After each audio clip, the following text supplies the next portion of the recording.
Did your family have favorites? If so, were you the favorite or someone else? Are you ready for a shocking truth? I broke every family rule and won, though for years it never once looked like I would. If you asked anyone in my family who I was, they would probably tell you that I was the dependable one, the safe pair of hands, the one who always came through no matter what. What they would never add, because they could not admit it even to themselves, was that I came through because they pushed me into it every single time, whether it was covering Christmas dinner, putting my card down for the power bill when someone's check was delayed, or stepping in with a copay when mom suddenly announced she had scheduled an appointment that insurance supposedly would not cover. For years I carried all of it, and the moment I hesitated or asked for fairness, the story quickly became that I was ungrateful, selfish, or unreliable, and somehow I would end up paying anyway. That is the rhythm I had grown numb to, until the night of the party when my mother, in front of a room packed with relatives and neighbors, smirked and told me I would never see a penny, that I had always let them down. It was cruel, but more than cruel, it was scripted, almost rehearsed, and I could see the way some people in the room leaned in, already prepared to laugh or nod because they had heard this kind of line before. The difference this time was not in her words, but in me, because I had already decided weeks earlier that my role as family financier was finished, and I had come with a different agenda altogether. I remember sitting there with my drink, letting the room wait for my reaction, because that was the part of the dance they all expected. Nora will fluster, Nora will defend herself, Nora will list the things she did, and then someone will shrug and say, "Let's move on," while the balance remains exactly the same. But I had no list to defend myself with this time. Instead, I took one slow sip, and when the room was silent enough to hear the glasses on the counter clink, I said, very evenly, that it was fine, because I had only come to say goodbye, and that I was leaving the country forever. The pause after that line felt endless. I could see confusion ripple through the group, because no one knew how to process it. Some thought I was joking. Others assumed it was a dramatic way of storming out. But I meant it exactly as I said it, and I let them sit in that discomfort for as long as it took until no one dared to laugh. What no one in that room knew was that I had already lined up a temporary transfer through my job, that I had spoken to HR about relocation policies, that I had begun the process of cutting every bill and account that had been funneling money out of my pocket and into theirs for years. The truth was that my leaving forever line was less about geography and more about declaring the end of a contract they had forced me into without my consent. I wish I could tell you that the anger in the room exploded right then, but it didn't. It was worse than that. It was quiet disbelief, whispers at the edges, and then my mother's brittle laugh as she tried to recover the spotlight by saying something about how I was being dramatic. But I had anticipated that too, and I had come prepared with one small, unshakable move. I had printed a short notice from my banking app, the kind of dull statement no one pays attention to, and I slid it across the table. It was a cancellation of auto pay for the family phone plan, the plan that had been in my name for years, the plan that every one of them used without thinking, the plan I had covered month after month because it was just easier that way. I told them, with the same calm tone, that effective immediately, each line would revert to its actual user, and that my bank account would no longer be linked to it. No anger, no insults, just the simple administrative truth. And while a few chuckled at first, the silence after they realized I was not bluffing, that I had already pressed the button before I walked into that room, was heavier than anything I had heard from them in my entire life. The irony was that the phone plan was only the beginning. I had lined up a trail of receipts, proof of every payment I had ever made, ready to be dropped one by one if they challenged me. But I did not need to explain that yet, because I wanted them to sit with the smallest taste of what was coming. I wanted them to feel the ground shift under their feet and recognize that the system they had built on my back could collapse overnight. And so, as I picked up my bag and let the awkward silence fill the corners of the room, I gave them no lecture, no defense, no apology. I simply reminded them that I had said goodbye, and that this was the first of many goodbyes they were about to experience. What they did not realize, what they could not have guessed in that stunned moment, was that the very next morning, when their phones flickered off and the first panicked calls began, the group chat would explode in a way that changed everything. And that is exactly where the story goes next, because the chaos that unfolded when I let the phones die was nothing compared to the avalanche of receipts I was ready to unleash. The morning after the party, when the silence of the night had already been replaced by the buzzing of unanswered calls and half-written texts in the family group chat, I felt the kind of strange calm that comes only when you finally do something irreversible and realize that the sky hasn't fallen, that the earth is still spinning, and that the people who always claimed you would collapse without them are in fact the ones stumbling because you stopped holding them up.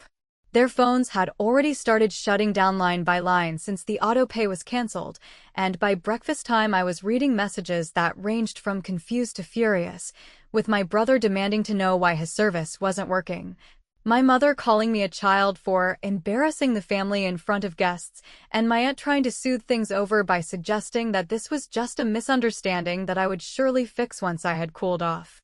But the truth was that there was no misunderstanding. I had been preparing for this moment for weeks, and the stack of documents on my desk proved it. What I had learned, slowly and painfully, was that in a family like mine, arguments and explanations never worked because words could always be twisted, forgotten, or mocked until the meaning drained out of them, while numbers and receipts had a way of cutting through every performance. That was why I had spent evenings downloading bank statements, highlighting payments, and saving screenshots of transfers where Mom or Tyler had promised they would get me back later, and then conveniently erased the promise from memory. I even dug through old tax filings to show how many deductions I had carried alone, and I clipped every confirmation email for medical bills, utilities, rent top-ups, and so-called emergencies that had always ended up in my lap. It was tedious, boring, and absolutely unglamorous work, the kind of thing no one ever brags about, but it gave me something stronger than any speech could. It gave me the indisputable truth that they had been feeding off me for years, not the other way around. So instead of answering the emotional texts or getting sucked into another endless loop of blame and guilt, I drafted one clean message to the family chat that simply said, "Please redirect all future bills to their actual owners. Documentation attached." Then I dropped a file filled with PDFs, labeled by category and date, each showing exactly what I had paid, how much it was, and when.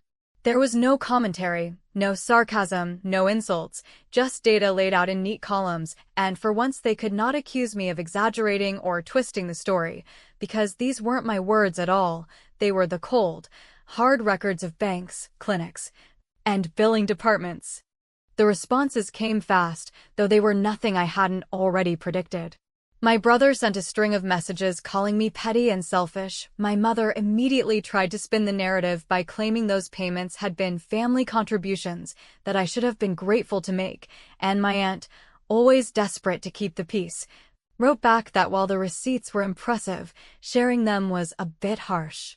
That was when I realized just how deep the denial ran, because to her, the problem wasn't the exploitation itself, but the fact that I had shown it out loud.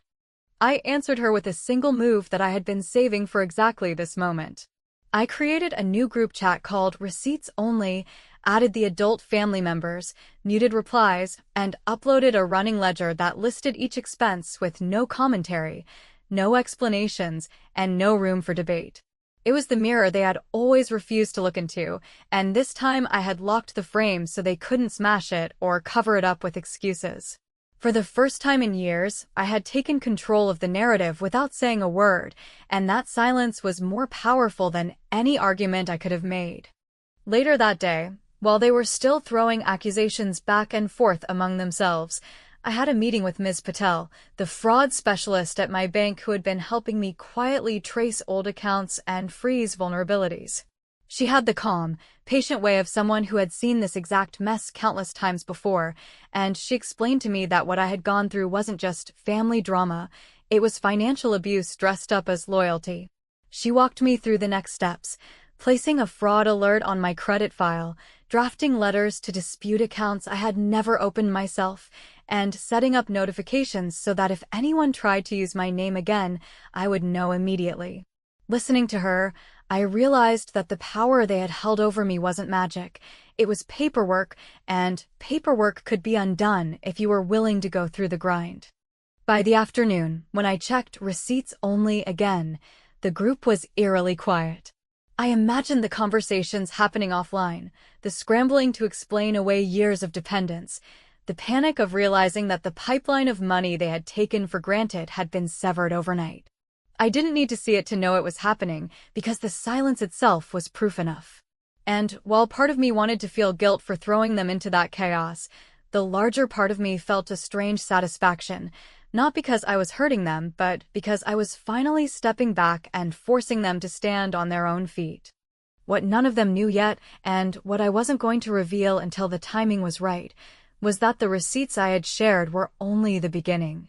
The real trail went deeper: credit cards I had never opened, medical bills I had never authorized, debts that had been quietly linked to my name without my knowledge. And the moment I started pulling those threads with the help of Ms. Patel, the entire story they had built about me being unreliable was going to collapse.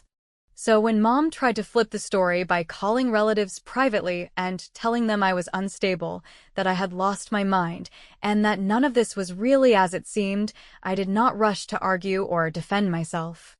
I let her talk, because I had something stronger than her gossip, something better than any clever comeback. I had the receipts, and the receipts were about to lead me into a discovery that would change everything.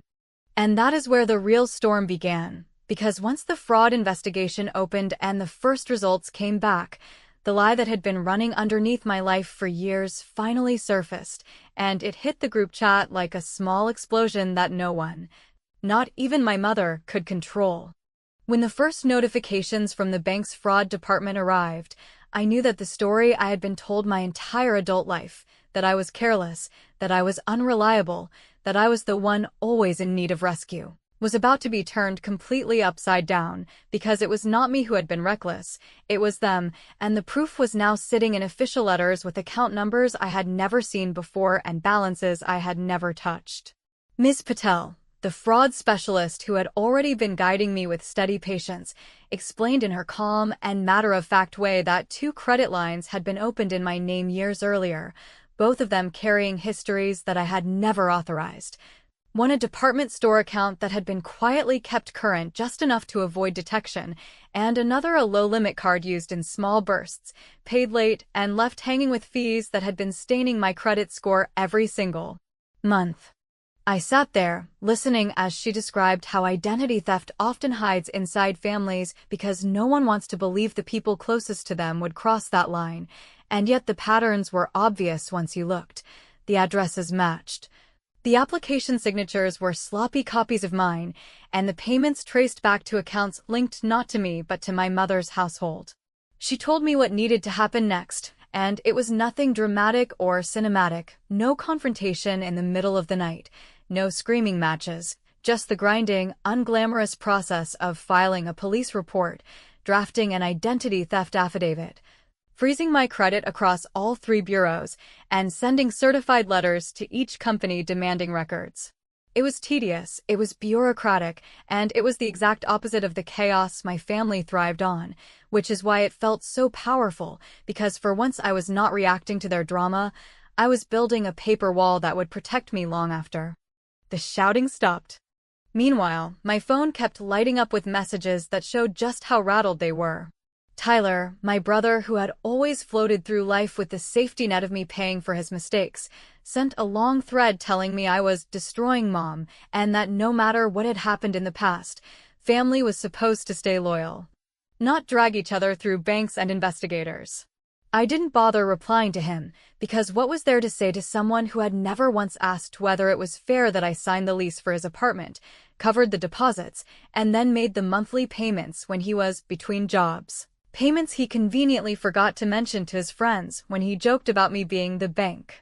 Instead, I drafted another letter, this time to his landlord, attaching proof of every payment I had made, receipts with my name on them, and a notarized request to be released from the guarantor role I had been trapped in since the day he convinced me to sign.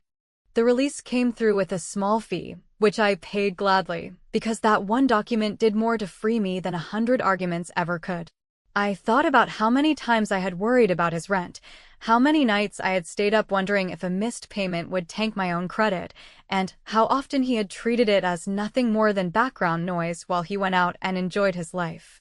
Handing that responsibility back to him felt like cutting a chain I had been dragging for years, and I realized in that moment that financial ties are not just about money, they are about power. And I had finally pulled one of the strongest levers away from him. When I checked the group chat later that evening, I saw the fallout almost immediately. My mother was frantic, posting that I had humiliated the family by bringing outsiders into private matters, insisting that banks and police reports were unnecessary, that if I had concerns we should have handled them as a family. But what she really meant, and what everyone reading could see between the lines, was that she had lost control of the story. For the first time, it wasn't her word against mine. It was signed affidavits, bank letters, and notarized documents that could not be talked away. Aunt Maria, usually the one smoothing everything over, even wrote a hesitant message asking if the landlord release was real, because she had never seen Tyler's finances questioned so directly. I didn't answer her either, because I had decided that the less I said, the stronger the evidence would stand on its own. The most revealing moment came not from the chat, but from a voicemail my mother left late at night, her voice tight with a mixture of anger and fear, where she told me that everything you think you've uncovered is a mistake, and that if I kept pushing this, I would regret it. That was when I knew she understood the depth of what I had found, because those were not the words of someone dismissing a misunderstanding. Those were the words of someone realizing the walls were closing in. I didn't call back. I didn't argue. I simply filed the voicemail away with the rest of the evidence, because I had stopped playing their game of shouting and started building my own game of documentation. And yet, even as I was pulling myself out of their financial trap step by step, I couldn't help but notice the ripple effect it had begun to create outside of the money. Tyler's friends, the ones who always laughed about me being his safety net, suddenly stopped reaching out to me for favors, and I realized he must have told them something, or maybe they had finally seen the truth for themselves. Aunt Maria's tone shifted from defensive to hesitant, as if she wasn't sure anymore whether siding with Mom was safe. Even my stepfather Rick, who had spent years staying quiet whenever money was mentioned, finally texted me privately to say that he hoped I knew what I was doing, not to defend me, not to apologize, just to cover himself. Which told me he had known far more than he had ever admitted. What none of them understood, and what I was only beginning to see clearly myself, was that these steps weren't just about cleaning up old debts or stopping future fraud. They were about breaking the very foundation that had kept me tied to them, the silent agreements, the unspoken rules, the myth that I was weak and they were strong. And the moment I pulled myself free from Tyler's lease and froze my credit, I realized I had dismantled two of the biggest anchors holding me in place. But with every chain I cut, their desperation grew, and I could feel that they were about to escalate in ways I hadn't predicted, because when people lose the financial hold they've had over you, the next weapon they reach for is your reputation. And the first shots of that attack were about to land in the most public way possible. By the time the dust from the landlord release had settled into a stunned quiet that felt almost like fresh air, I could sense the shift that people never admit out loud but always act on, because when money stops flowing through you, those who are comfortably downstream scramble to redirect their buckets, and when they realize they cannot, they pick up another tool, and that tool is reputation. So it did not surprise me when Aunt Maria, who has always curated the family's public image like it was a museum exhibit that belonged to her alone, started posting vague little messages about respect and remembering who raised you, hoping the extended relatives, the neighbors, and the old church friends would connect the dots and decide I had gone cruel and ungrateful without ever seeing a single fact. I watched those posts roll out with the clinical detachment I had learned from Ms. Patel, because I understood that this was not conversation, it was a performance designed to pull me back into the old script where I explain myself, apologize for my tone, and ultimately pick up another bill to prove that I am still a good person, and since that script had already been burned on my side, I chose a different move that did not invite debate at all. which was to write one short private note to the extended family list stating that I was stepping back from financial roles effective immediately and attaching a single link to a folder labeled plainly and without drama as holiday budgets, inside of which lived the spreadsheets and scanned receipts that showed, year after year, exactly who had paid for what when the photos made it look like everyone had contributed equally. The silence after that message was the kind that tells you people are reading carefully, comparing numbers, recalibrating their stories in real time, and I did not need them to reply with apologies or declarations of support.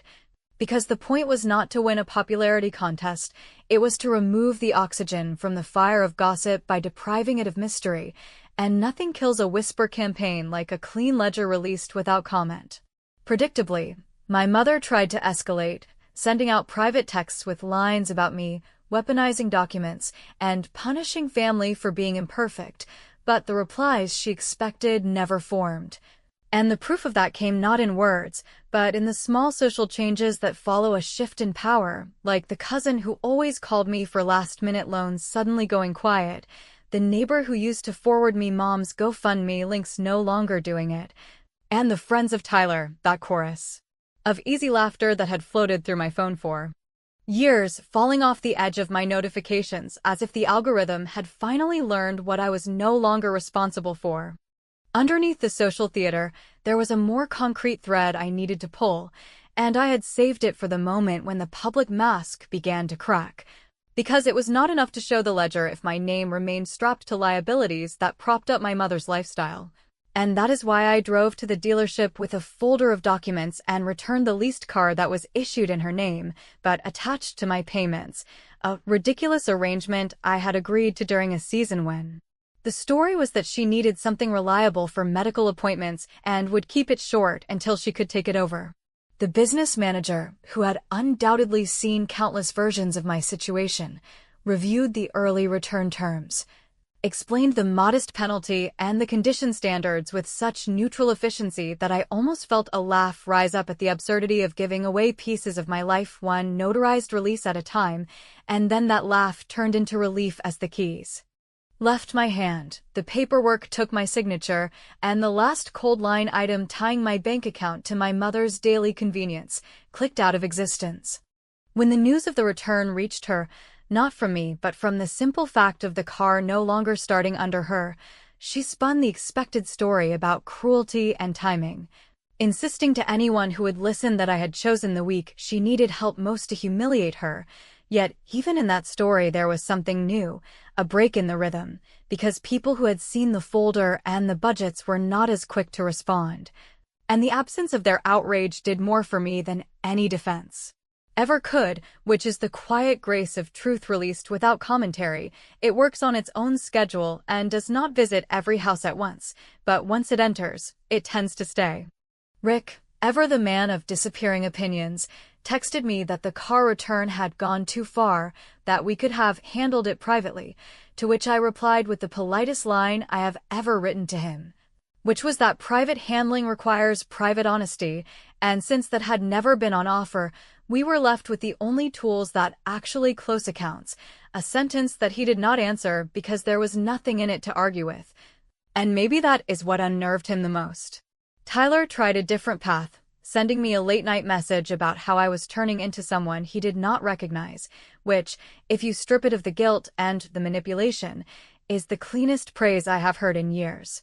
Because not being recognized by people who benefited from the old version of you is sometimes the first proof that your change is real. I had expected the backlash to crescendo into some public spectacle, yet what happened instead was more revealing, a slow dimming of the lights around my mother's stories, not because I fought her louder, but because I stopped feeding the room with reactions. And as the audience began to starve for drama, the show lost its pull, which left her with the only card she had never thought I would touch, the one that had kept me tethered to the very center of their crises even when my wallet was closed. And when she finally called to demand that, no matter what else had changed, I must keep her listed as my emergency contact and future executor, because that is what family does. I realized that we had arrived at the doorway I had been walking toward since the night of the party, the doorway where leaving was not only about travel plans or bank accounts, but about who gets to name you on forms that dictate your life, and I promised myself, as I listened to her outline her conditions in that practice tone, that the next move would be the one that shut the last open door with the softest possible click. When my mother demanded that I keep her listed as my emergency contact and future executor, speaking as though it were a birthright written into the very structure of family itself, I understood that this was not about a phone call, a car, or a bill, but about control that stretched into the deepest places of my life, the spaces where institutions ask you to declare who holds authority if you cannot speak, and she had always assumed her name would live in those blanks without question. Yet, sitting at my desk with the relocation documents open, I knew that the truest form of goodbye was not said at a party, nor written into a group chat, but quietly entered into the forms that govern your medical records, your workplace benefits, and the government databases that record who to call if the worst should happen. And in that moment, I realized the final step was not another confrontation, but a signature that rewrote the story she had been telling herself for decades. The next morning, I walked into HR with the same steady calm that had carried me through every notarized letter, every fraud dispute, and every bank affidavit, and I asked to update my emergency contact, providing the name of a trusted friend who had supported me through silence rather than through demands, a person who understood boundaries in a way my family never had. The HR rep, June, nodded as though it were the most routine request in the world, because to her it was, and that normalcy made me smile inside, knowing that what my mother saw as unthinkable was, in fact, just another piece of office paperwork that could be changed with a few keystrokes. I did the same at my doctor's office later that week, sliding the new forms across the counter and watching the receptionist staple them into my file without ceremony, and as those papers disappeared into folders and systems, I felt the chains of obligation loosen with a quiet finality no argument could have achieved. It was not that I wanted to erase my family from existence, but that I refused to let them hold the power of decisions that should never belong to people who view your life as a wallet or your body as collateral. And with each update, I felt the narrative shift further in my favor.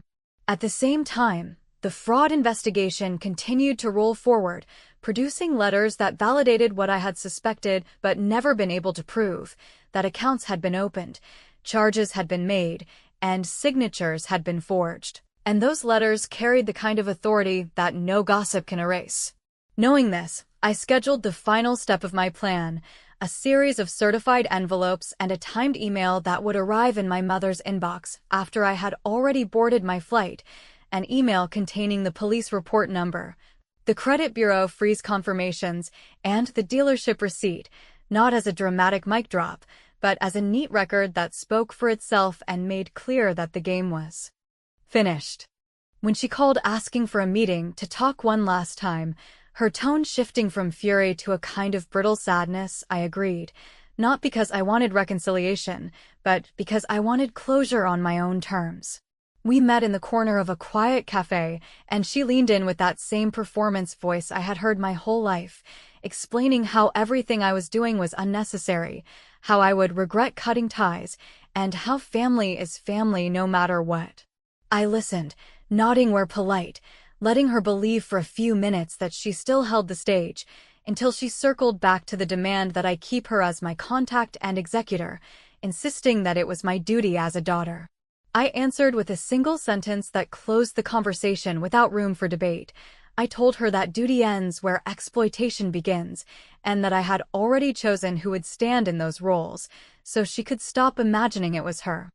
The silence after that was longer than anything she had ever given me before, and though she tried to recover with warnings and veiled threats, I knew the truth had landed. We parted without a hug, without a promise to call, and I walked away lighter than I had been in years. Later that night, I packed the last of my things for the transfer abroad, slipping the new emergency forms into my binder, knowing that those dull little papers represented a kind of freedom no dramatic outburst could ever secure. The flight itself was uneventful, a quiet cabin where I ate a forgettable sandwich and watched clouds drift by, and it struck me how ordinary the moment was compared to the scale of change it carried. Somewhere over the ocean, my phone lit up with a single text from Aunt Maria that read, simply, "We got it," and I realized she had finally seen enough of the evidence to stop defending the myth. I did not reply, because the point was never to win her over, but to stop caring whether she stayed on the other side. And so the forever line I had delivered at the party, the one that made the room fall silent, turned out to be both true and false at once. True in the sense that I would never return to the role they had assigned me, never again be the family's silent sponsor, guarantor, or scapegoat, yet false in the sense that I had not fled in fear, but left in strength, with the option to come back one day on my own terms, not because they demanded it, but because I chose it. The final act of revenge was not loud or vengeful, but clean and undeniable, because when the timed email reached my mother's inbox with every official receipt attached, she could no longer spin the story to anyone who mattered, and even if she tried, the documents would always outlast her words. That, more than any speech I could have made, was the moment I won. And if you ask me now what lingers most, it is not anger, nor even satisfaction, but the simple, steady truth that when you stop rescuing people who never wanted to change, you finally hear your own voice, and it sounds like freedom.